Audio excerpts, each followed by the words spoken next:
du Front citoyen. Peuple togolais,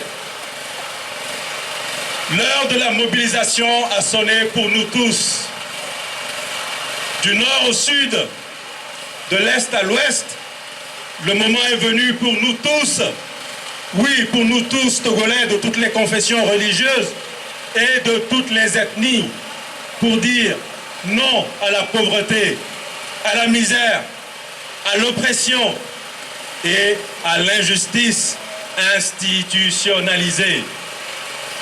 Chers concitoyens, depuis des mois, vous ne cessez d'affirmer que la société civile doit prendre le devant de la lutte. Eh bien, nous affirmons solennellement que la société civile a pris le devant de la lutte avec cette marche précédée par le meeting du samedi dernier. Et comme c'est votre désir, alors levons-nous tous comme un seul homme pour dire au pouvoir qu'il est temps de faire la volonté du peuple. Oui, il est vraiment temps, car pour le peuple togolais, 2020 ne sera pas comme les autres. Nous disons clairement au président de la République, au Premier ministre et à son gouvernement, aux différentes institutions de la République, aux partis au pouvoir et à tous les autres partis politiques, que les choses doivent changer dans notre pays. C'est pourquoi nous affirmons avec détermination que le changement, c'est maintenant. Oui au changement et à l'alternance pacifique. Ce changement s'accomplira inéluctablement en 2020 par des élections transparentes et crédibles. Ces élections doivent être alors différentes de toutes celles qui ont déjà été organisées.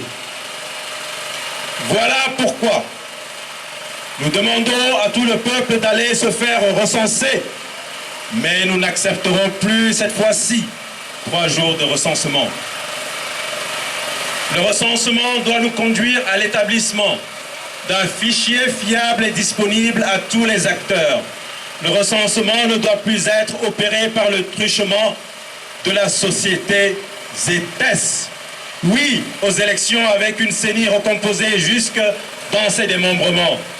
Oui à des élections dont les résultats seront proclamés bureau de vote par bureau de vote. Ces revendications sont les exigences incontournables pour les prochaines élections.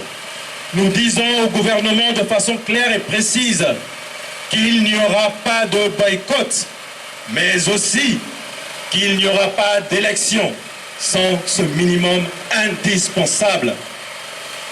Et parce qu'on ne peut pas gouverner indéfiniment contre la volonté d'un peuple, le gouvernement doit savoir qu'aucun pouvoir ne peut venir à bout de la détermination du peuple.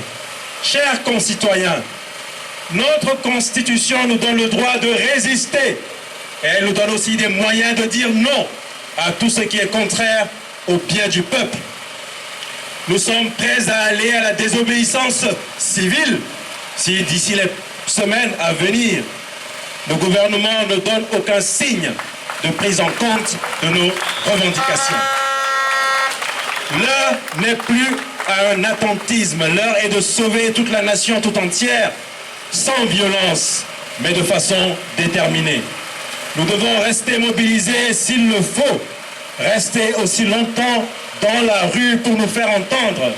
C'est pourquoi nous demandons à tous les citoyens regroupés dans les syndicats, partis politiques ou autres organisations de s'organiser pour la résistance pacifique en vue de défendre les revendications du peuple.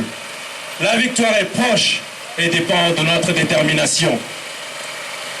Nous disons à nos frères et sœurs des forces de l'ordre et de sécurité que nous connaissons leurs souffrances, leurs conditions de vie et aussi leurs véritables aspirations.